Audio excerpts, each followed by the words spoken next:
Signal gasoline. Let every traffic signal remind you, you do go farther with Signal gasoline. Yes, you do go farther with Signal.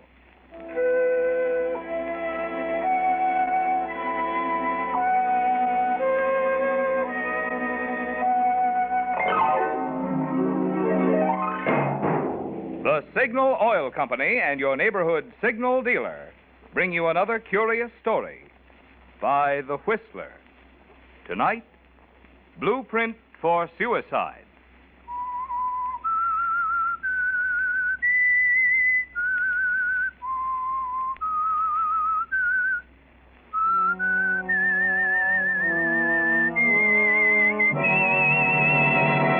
I am the Whistler, and I know many things, for I walk by night. I know many strange tales hidden in the hearts of men and women who have stepped into the shadows. Yes, I know the nameless terrors of which they dare not speak.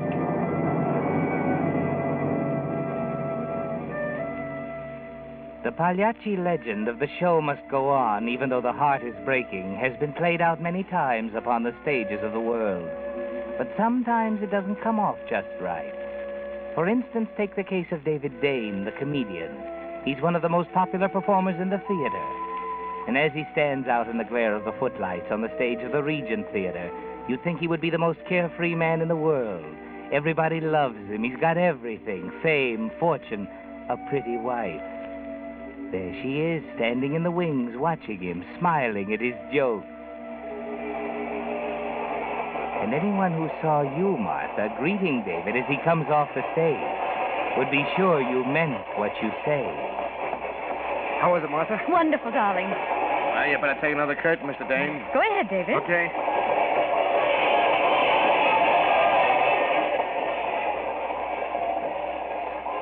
Did you really like it tonight, Martha? Oh, you were terrific, darling. The audience loved every line. I think the routine's getting a little worn out. I called my gag writers together for tomorrow. We'll work up some new stuff. This routine seems all right to me. Some new gags won't hurt. Yes, but But what? how are you feeling, David? Me? Fine. You're not tired, are you? No feeling of strain? Of course not, Martha. If you don't stop worrying about me, I'll take you to the doctor. Anyone's bound to get a little upset sometime. Don't let the other night worry you. But it wasn't just the other night. Well, the time before that, too. And before that. Really, darling, we've been married 4 years. I'm entitled to some lapses from perfection and all that time. Of course, David, of course. I'm sorry I said that I did. You're right. It's just that... Just what? Just that... Oh, it's nothing, David. We can't stand here all night. Let's get down to the dressing room. You wouldn't tell him, Martha. You know very well what you meant, and so does David. You think it's more effective just to leave it at that, for the time being, anyway. You go down to the dressing room with David and keep talking, just anything, just so that you can delay him until everyone else has left the theater. Then the two of you walk through the darkness backstage.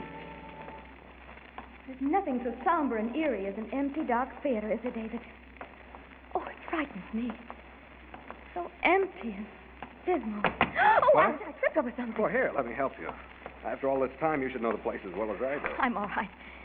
Now I know my way. Oh, here's the table. What's this on the table? It feels like a knife. Well, that gives us the murder weapon. Now, at this setting, all we need is the corpse. David, don't say that. I'm sorry, darling. Here, give me the knife. Oh, hey, it's pretty sharp. It's not a prop. Let's have a look. Let's see. Oh, it's one of Marvello's knives for a super special knife throwing act. See? Martha, what is it? Oh, it's nothing. Well, Martha, why did you scream? Oh, it's just my nerves. I told you this place was frightening me. Get out of It's here. not your nerves, and you know it. I could see your eyes. You were terror-stricken. You were afraid of me. No, it was just the way you were holding the match, David. It threw such a strange light on your face. It wasn't just a match. There's a lot more to it, isn't there, Martha? A great deal more. It's what you started to say before when I finished my act. You wouldn't continue. And I know what you were going to say. You're worried. Worried about me.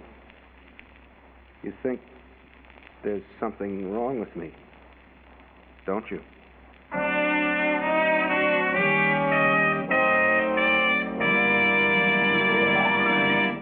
Whistler fans, I'm mighty happy to remind you tonight that in just 75 more hours, this Friday, Your new gasoline A stamps will become worth 6 gallons each instead of 4. That'll certainly help. But it's still far from enough. You'll still want to stretch those coupons. And more wise Western drivers who keep a careful record of gasoline mileage are finding there's no better coupon stretcher in all the West than Signal Go Farther gasoline. Why does Signal gasoline go farther? Well, for 2 good reasons. One, Signal Oil Company, in keeping with its 14-year tradition of quality, is marketing the very finest gasoline that wartime regulations permit. And 2, the famous Signal formula still places the emphasis on mileage. Now, aren't those 2 mighty good reasons for giving Signal gasoline a try in your car? Just invest your next gas stamps at one of the friendly stations displaying Signal's yellow and black circle sign. And then let your own speedometer prove you do go farther with Signal gasoline. And now, back to the Whistler.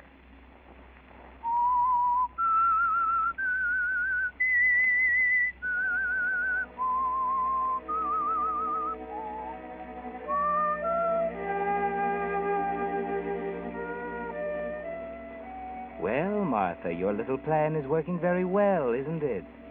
You started it only a few days ago, and already you have David believing that there's something wrong with him, that you're in terror of him. Now, Martha, what's the next step? You have that figure, too. It's just a little suggestion you've planned for the way home tonight. You get him to walk from the theater. The night air will relax him, you say. And soon you're coming to the river. We should do this more often. I've always enjoyed this walk home along here. I used to like to stop at the river and stand on the bridge and look down into the water. Tonight. Martha, listen, it's just that I'm a little nervous. I haven't been myself lately. I'll be okay. Of course, darling, of course. You just forget about it. But, Martha, I can't forget. You were frightened. You were afraid of me. Oh, darling, no, it was just circumstances. Circumstances, yes. Now, David, please. Look, we're on the bridge. Let's stop for a minute. All right. There. Isn't that beautiful, the moonlight on the water? Uh-huh. Darling, I ought to be getting home. I have some letters to write before I go to bed. Now, you're not going to stay up writing letters. You need rest. Besides, you can dictate them to your secretary in the morning. Oh, I guess I forgot to tell you. Grace resigned last week. You mean... Yes, I don't have a secretary at the moment. But... Oh, no, David, you didn't... What? You didn't frighten her, too, did you? Martha, for heaven's sake, I didn't... I'm sorry, darling. I'm sorry. Only never mind. Oh, I'm sorry Grace left. She seemed like a very nice girl. Yeah. But I'll take your letters until you get another one. But not tonight. You're going to rest tonight. I guess I am sort of tired. Of course you are, darling. Just try to relax a minute, and then we'll walk on home. There. I always found that standing here looking down at the water relaxed me. The river looks so cool and inviting. Inviting? Yes. David, did you ever look down there and feel like, well, just like ending your troubles? I don't know. I did once when I was lonely and discouraged. I guess a lot of people have felt that way standing here. That's why they call this Suicide Bridge.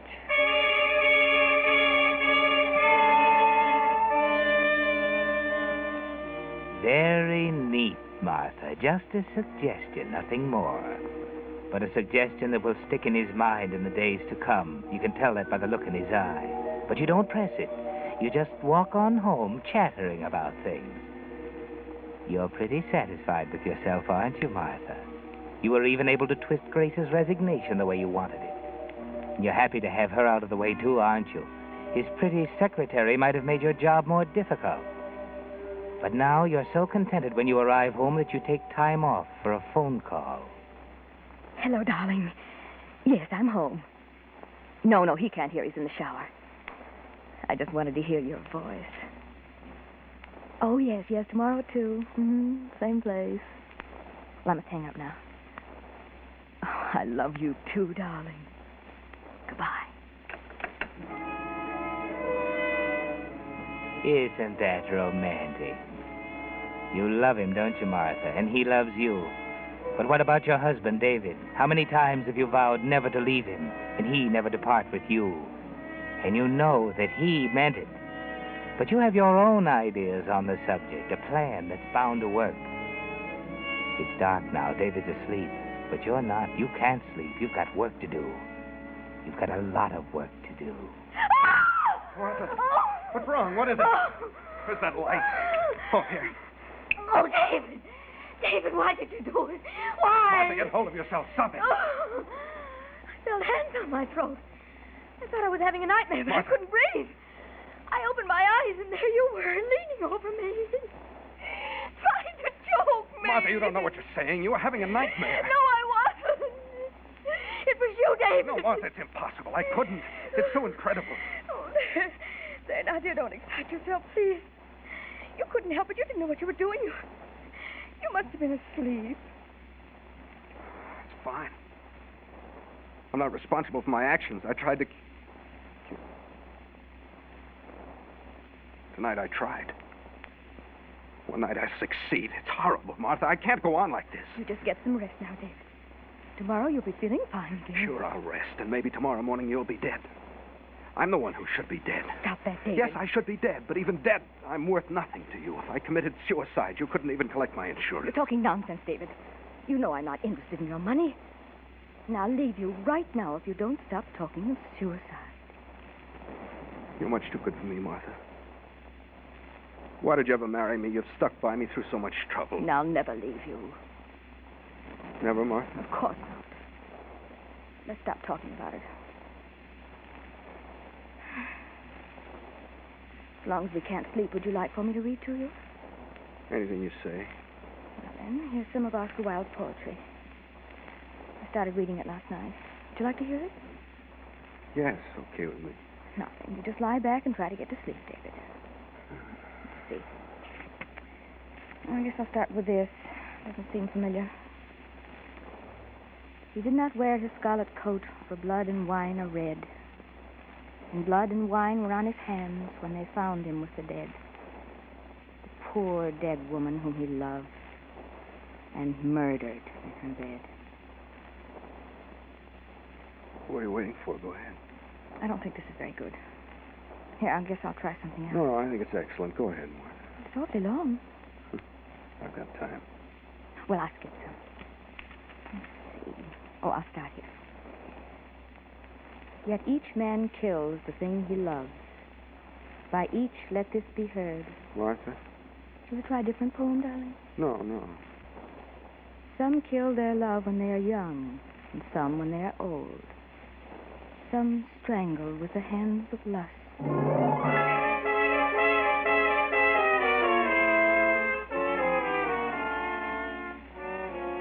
That's quite a bedtime story, Martha. You picked it at random, with great care, and it hit the mark. David lay tensely listening, taking it in. Your schedule is working perfectly, Martha. But aren't you just a little worried? Doesn't it seem too easy, somehow too smooth?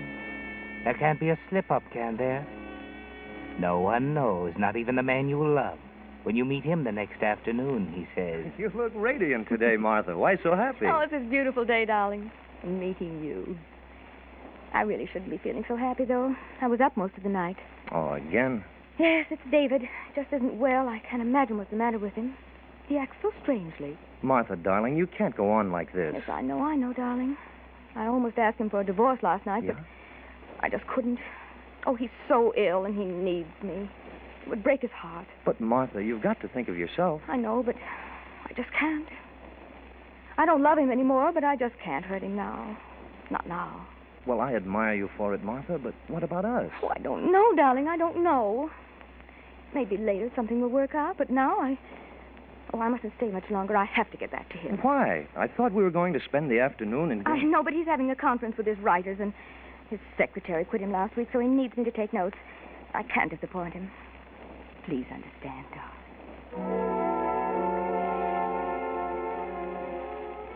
Very clever, Martha. You're going home now, and you're thinking there will be many other pleasant afternoons with Jerry soon. You have no foreboding of disaster when you stand before the door of your house. You think it rather unusual the front door is locked. David must still be out. You take out your key, open the door. Yes, Doctor. You hear David's voice. Well, That's strange. Who could he be talking to? You Yes, stand well, by the door listening. I don't sleep very well. Then you realize the truth. Yes. David's on the phone, No, that's awfully hard to explain. and he's speaking to Dr. Yes, Stevens. Dr. Stevens, as soon as you can. Well, as I told you, it's hard to explain over the phone. I know it's been a while since I was in. This is very urgent. Tomorrow morning will be fine. Oh, and one thing, Dr. Stevens, this probably won't come up, but I wouldn't want my wife to know about this. I don't want to worry her. Yes. Well, that'll be fine. Thank you, Doctor. Goodbye. Well, Martha, that's not so good. It wouldn't do to have David go to the doctor and find out the truth that there's nothing at all wrong with him. It wouldn't do to have the doctor know about this either. You'll have to think of some way. David? In here. Oh, where are the boys? I thought you were going to have a conference. They'll be here soon. Chuck called to say they got held up. Well, what happened this time? I don't know. I think he told me. I wasn't paying much attention. What you need is a rest. I know. Tomorrow morning, bright and early, let's pack up and go to the beach. I'd like to, but I can't. I've got to rehearse. Well, I can wait. We'll come back in plenty of time for rehearsing. Well, I'll have to go over to the theater early, see about props for the new routine. All right, then I'll go along with you. I've got something to do there, too. Well, there's no reason for you to get up so early. But I must. What's so important? Well, I think your costume was ripped. I meant to check it last Well, I night. can take a look at it. If there's anything wrong, Mrs. Benson will fix it. But, David, I must... And that's settled. Here they are. David! Oh, hello, Chuck. Where am I? You didn't succeed that time, Martha. And you must stop David from seeing that doctor. You've got to act fast, very fast. But what can you do with all these people here? Except hammer away on the same old theme again. Of course, I know songs aren't your usual style, David, but think of how this would go over. Now, here's the idea. You pretend you're a jockey, see? And as you sing about, oh, I love to ride the winner down the stretch, dee-da-dee-da-dee-da-dee, and so on and so forth, why, you go through all the motions. Why, boy, it'll be the funniest thing that's hit the theater in a long time. And you can do it. Not many comedians could, but you could. Well, how does it sound to you? Sounds pretty good to me. Well, it's not bad at all. With a little polishing, it could work into a terrific showpiece. What do you think, Martha? It sounds pretty good, but, But what? don't you think it's a little strenuous for you? Strenuous. Oh, now, after all, Martha, he isn't really going to ride a horse over the hurdles, you know. What do you think, David? Well, I don't know. That is, I think maybe that... It's easy to see that David will go places with your help, Martha. His writers are a little bewildered by your behavior, but you don't explain. The conference continues. You do your best to slow things up. You disagree. You suggest changes until everyone's worn out. But still, you won't stop. Because you've decided on a plan, and you're waiting and hoping. Luck is with you, Martha. The phone rings. You hurry over and answer it. You carry on a conversation. No one can hear what you're saying. You just tell the man that David's busy now, can't be disturbed. But you go on talking even after he hangs up. Finally, you hang up. David asks. What was it, Martha? Just the wrong number. That was a long, wrong number. Well, he was hard to convince. You feel happy now, Martha. Everything's running just right again. Now you can't wait until they leave. You want to be alone with David, so you rush things. Finally decide the new routine is just right for David. Perfect, in fact. And they leave. You turn to David. That's settled. I think it's one of the best routines I've ever had. Would you like to take a nap A now? nap? I feel better than I have in a long But you time. want to rest before tonight's show. Madam, I beg to differ. In fact, my idea is that we go out and celebrate. There's a cocktail party at the Bennett's. How about surprising him and showing up? But you'll tire yourself out. You have a show to do tonight. You know what? I'm going to try out that new routine. I'll prove to you what a great comedian you married. Come on, we'll go right to the theater from the party. No, David. I wanted to talk to you. You can talk to me at the party. Come on, a party is just what I need right now. All right, David. Just as you say. You gave in rather quickly, Martha. You decided a cocktail party might be just what you needed, too. Not that your spirits need any lift. It's just that a party atmosphere suddenly appealed to you as the very place to strike that final blow. Well, David and Martha, I must say I feel honored having you here. You two have been behaving like hermits lately. David's been working so hard. I'm thinking of you every minute, Pearl. Where's Oh. Roy? I haven't had a talk with him in months. In the kitchen getting more ice. I'll go and help him. I'm invaluable at that. I doubt if you even know what ice looks like. You put so little in your glass. That's my unselfish spirit. I don't want to take the other fellow's share. Excuse me. David's feeling good. You encourage him, bring him more drinks, laugh and chatter. It's a very gay party. But it's getting late. You still have work to do. That empty balcony will serve very well. You and David can go out there. Oh, it feels good to get out in the air. I was beginning to get a little dizzy. The air does feel good. I hate to leave here, though. I'm having such a swell time. But we'll have to go in a few minutes or I'll be late. Are you really going to do the new routine tonight? Sure, it'll knock 'em over. Tonight I'll show that audience the true David Dane, and by tomorrow night I'll have that act so polished up the shine will hurt their eyes. You'll have to rest up tomorrow. Oh, yeah, sure. You can sleep all morning. Yeah. I mean, no. I have to go out. You can sleep all morning, David. No, I can't. Yes, you can, David. You don't have to see Dr. Stevens tomorrow. Martha, what are you saying? I know about Dr. Stevens. But how could you? You weren't there. It was Dr. Stevens who called during the writers' conference this afternoon. But he promised I me. know, David, I know. He promised not to tell me. But he had to call. He had to talk to me.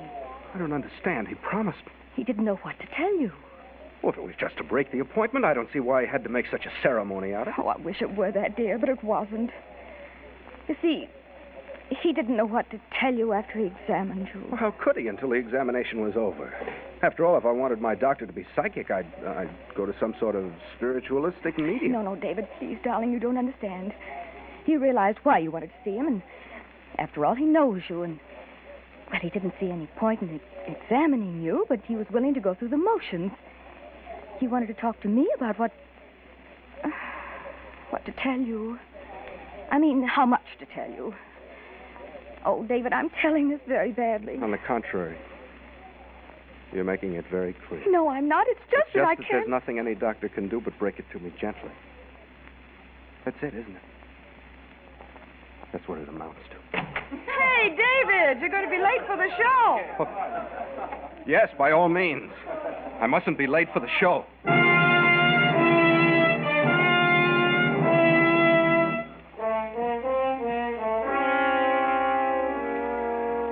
Martha's timing was perfect as usual. She doesn't have much more left to do. You trust her, David, and she trusts you to do the right thing. No pity moves her as you falter out onto the stage. As you stand before the audience, laughter greets you. The audience knows David Dane always puts on a good show, and they're waiting. But you just stand there.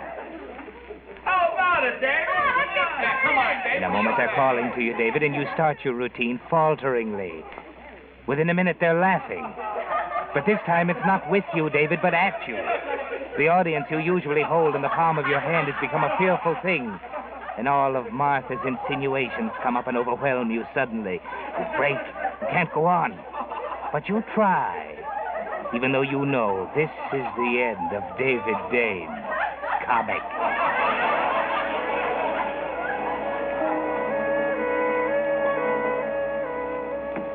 Martha's leaving the theater now, even though David's still on stage.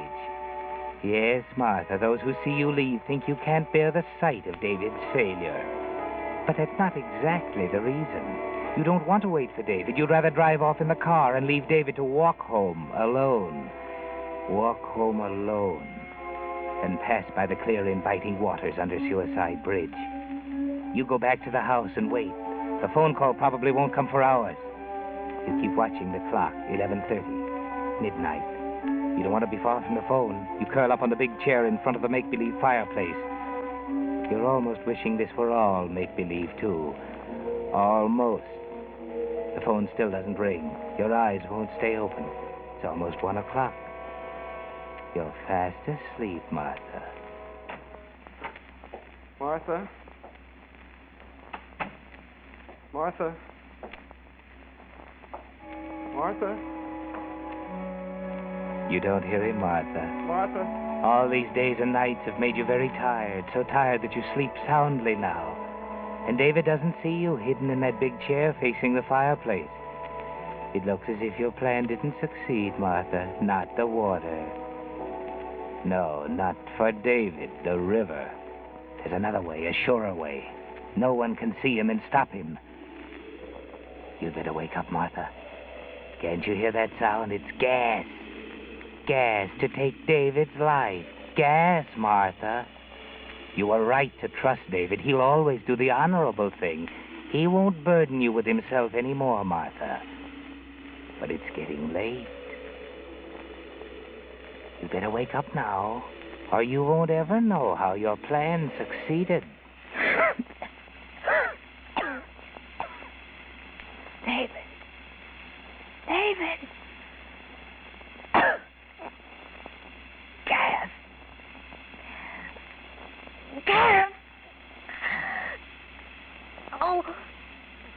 David. You're awake now, Martha. But you're weak. You're trying hard to move from the chair. You're weak, Martha. Too weak. You can barely stand up. Slowly and painfully you try to reach the kitchen. Then you'll turn off the gas. Then everything will be all right.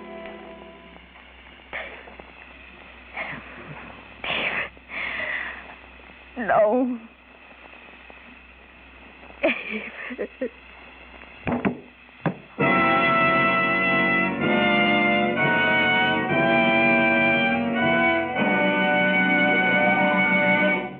The Whistler will return in just a moment with the strange ending of tonight's story.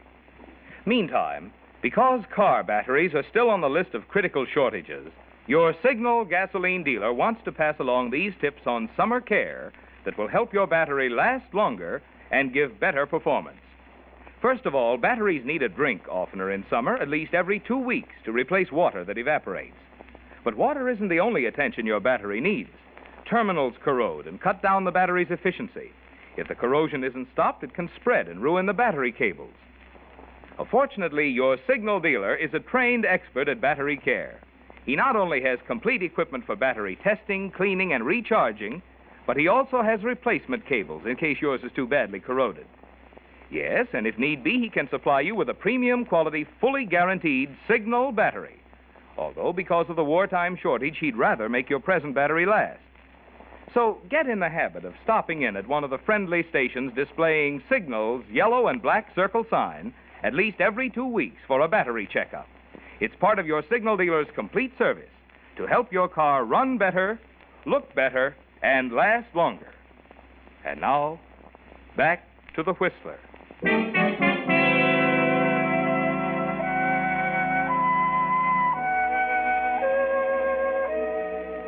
Well, Martha, you figured it perfectly, up to a point. You hadn't figured on David choosing that way. But when you woke up to find the apartment filled with gas, you tried desperately to reach safety. But you couldn't make it, could you? Too bad, Martha. And the real tragedy of it for you was you figured it all wrong. You needn't have played such a dangerous game at all. If only you could have known the things that David put into the suicide note he wrote just before he turned on the gas. They found it beside your 2 bodies next day. It read, Dearest Grace, please forgive me for this. I couldn't help myself. You were right when you resigned as my secretary. Our love was doing terrible things to us both. It made me subconsciously hate Martha enough to try to kill her in my sleep. I should have left her, but I couldn't. She was so tender and understanding, and she kept telling me how she'd never leave me. I couldn't tell her that I really loved you. Goodbye, Grace. David.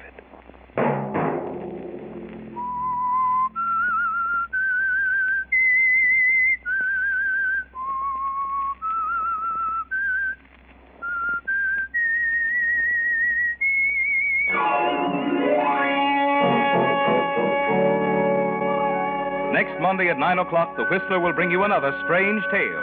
The Whistler is broadcast for your entertainment by the marketers of Signal gasoline and motor oil and fine quality automotive accessories, and by your neighborhood Signal dealer. This program, directed by George W. Allen, with tonight's story by Geraldine Merkin, music by Wilbur Hatch, is transmitted to our troops overseas by the Armed Forces Radio Service. This is Marvin Miller speaking and suggesting that you let every traffic signal remind you that you do go farther with Signal gasoline. Yes, you do go farther with Signal. This is CBS, the Columbia Broadcasting System.